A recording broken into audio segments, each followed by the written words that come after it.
Hey YouTube, I'm back, and it's a KIZER day. Let's do 8 pieces.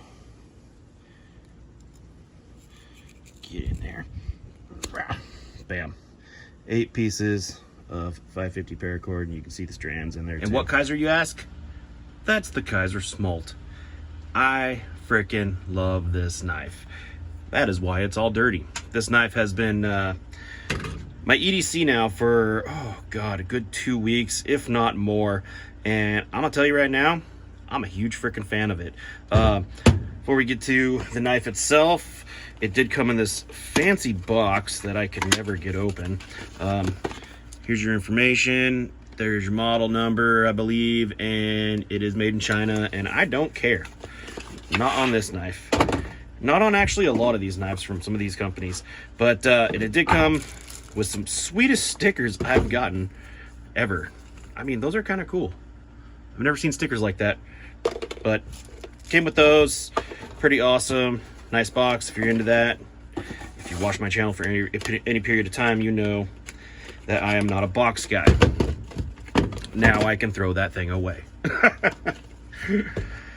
But what we have here is a tiny little EDC fixed blade that is black on black, and it's hard to see in this damn camera, but it is a CPM 3V little EDC.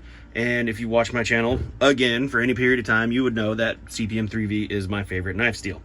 I understand that it is not fully rust resistant or rust proof, or, you know, it's not stainless, but it hasn't been an issue with me. Honestly, I've had more trouble with Nitro V rusting in my pocket than I have with 3V. It does come with this little pocket, it doesn't come with this pocket clip. It comes with a nice little Kydex sheath. It does come with one of those little Ulte clip attachments and whatnot. I always take those off. I never use those.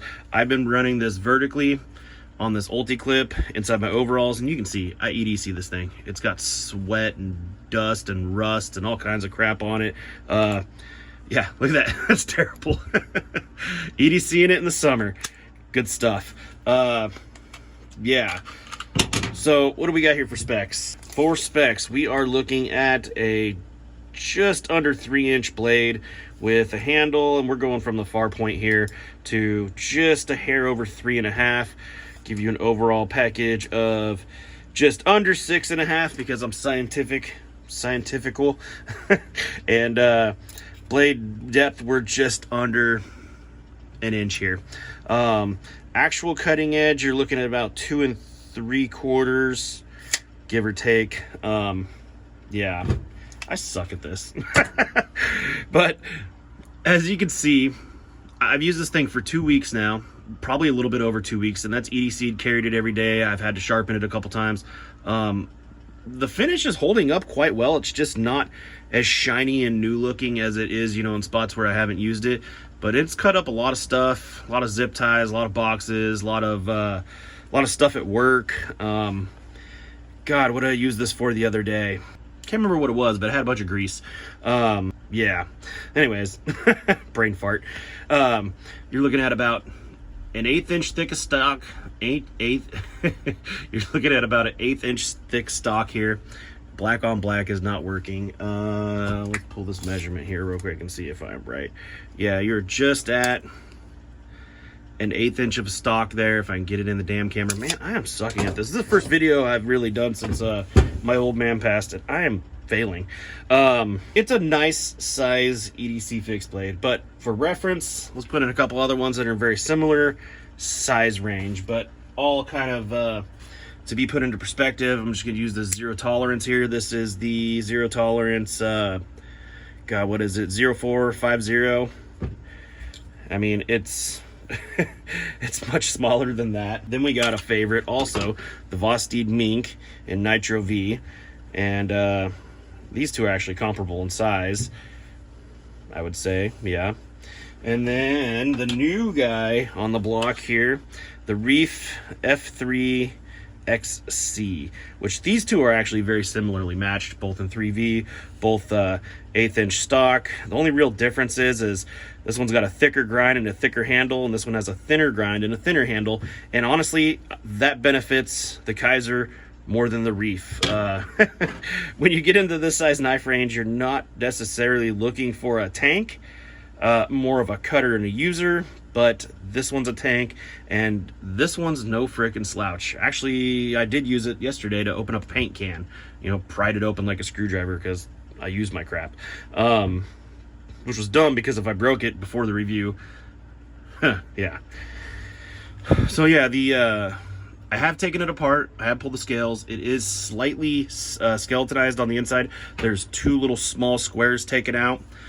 Nothing that's going to take away from strength on this, just for a little bit of balance and lightening it up. I do not know the weight on it. I will put it in here somewhere.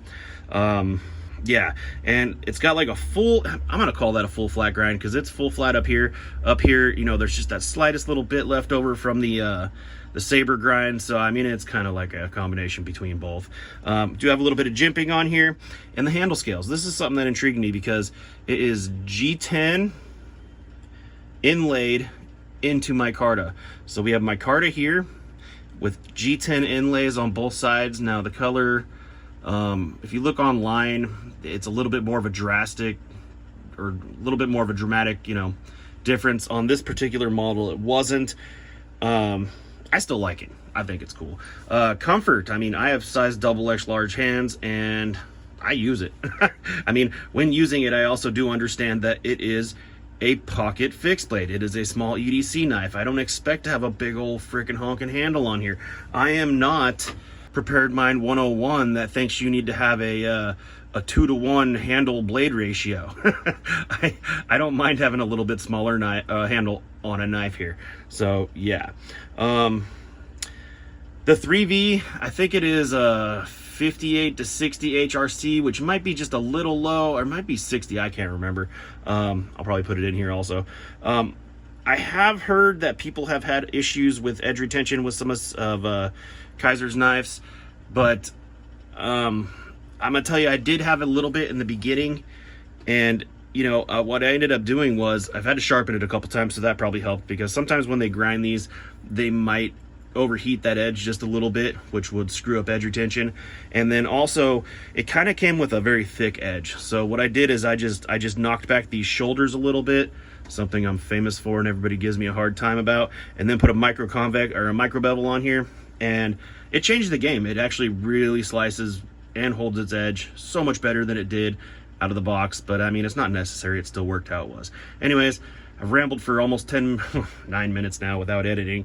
Let's go use this. Stop looking at my storm drain. As I've said before, most people use their EDC fixed blades for simple tasks. They're not batoning them. They're not beating them through logs. They're not building a bushcraft shelter with it. I mean, could you if you had to? Sure, absolutely. But most people's use is not that. Most people's use on the day-to-day bumping their camera is this. For cardboard, got some tape here. Yep, chewy. it does good. It's actually pretty freaking slicey, especially now that I have redone that edge on there, and it holds an edge pretty freaking good. Got an old TV monitor cord. I say monitor, it's just a TV. But you know, it's got your standard plug in here. This particular TV happens to be going to the dumps, so you know, we're gonna take care of it by cutting it into pieces, because why frickin' not?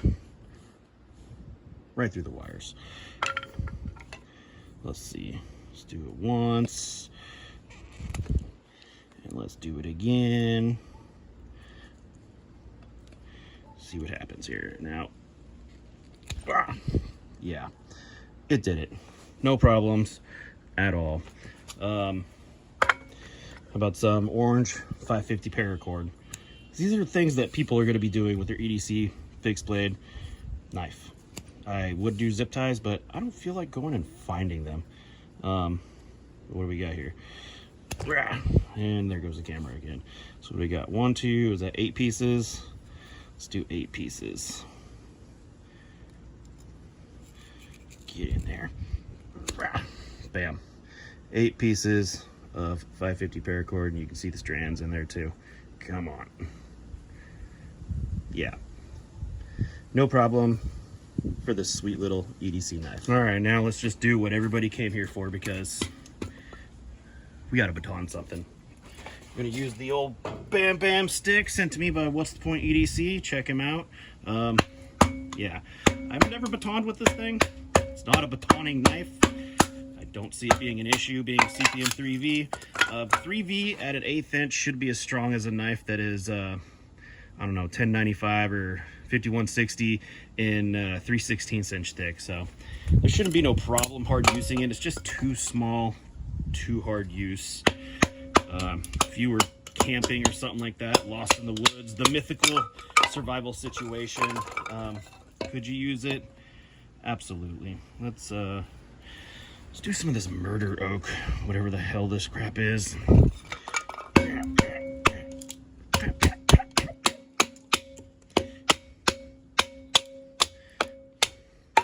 And that's a lot to ask from such a freaking little knife. And it does it with style. One more thing, let's do a little bit of cross batoning, because everybody hates it and it's just kind of fun.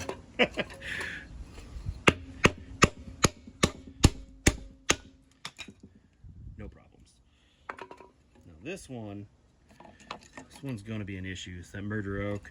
Let's try to cross baton this without destroying my freaking hand.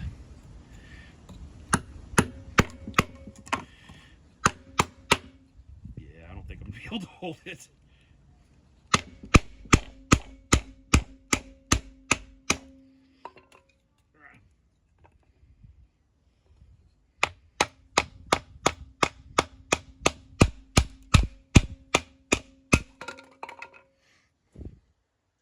She tough.